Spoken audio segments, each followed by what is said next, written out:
told a story about, taking that trip to Croatia, being in a low state of mind and really going through like a mental crisis and not knowing where to turn. And I think a lot of people do struggle with that, especially, maybe they leave a job or they graduate from high school or graduate from college and they really don't know what they want to do. But I think that's an important piece to focus on because you've lived through that multiple times. But at that time in your life, how did it feel to really not have an idea of where your life was headed, and what ultimately led you to finding that direction?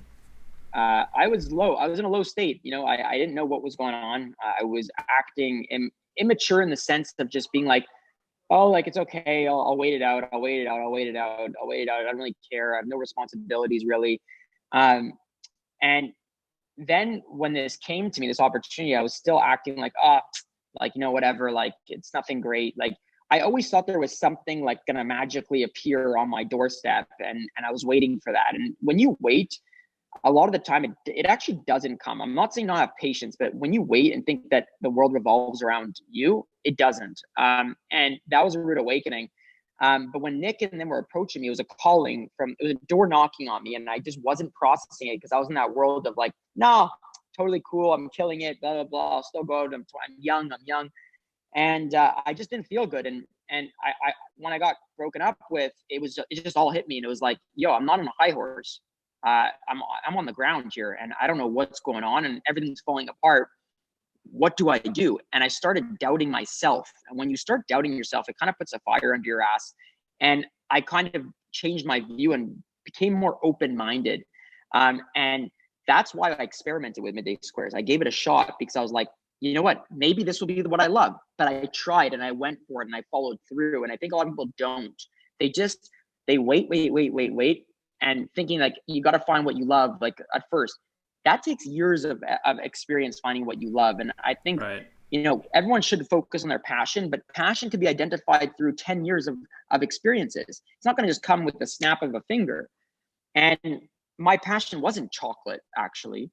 It was being with people, and I identified that through midday squares. Actually, it came so clear to me. And then I was so clear on the focus that I was able to do it every single day of my life.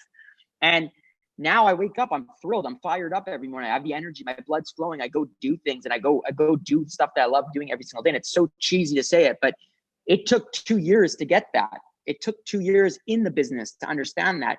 But being open-minded at the time where you're in, well, you should always be open-minded, but especially during a time of your low, you'll find something, whether you like it or not. You'll at least be able to identify one or the other. And like I said, not stay in the middle and do nothing. So be open-minded. I think a lot of people they'll see maybe a down part of their life and they want to instantly say, "Oh, this is the worst. There's no benefit." But in reality, there's actually a lot of benefit to going through those ruts in your life because it allows you to make a change for the better. And I think a lot of people don't realize that out front, but once you're going through it, you do some self-reflection, you do some thinking, then you make that transition. And like midday squares, you're born out of a crisis. You're probably better off after the crisis is over. And I think that's the story of Jake Karls, at least that I know, but it's a really good one. The story keeps developing, which is fun. Right. Like I said, the goal for us is to eventually IPO our company, show how we IPO a company, and tell that story. Show the day to day and the actual moments that it's happening, and not after the fact. And that's where like my legacy is going to go, is to making people feel something while building a business. And that's what I want my legacy to be.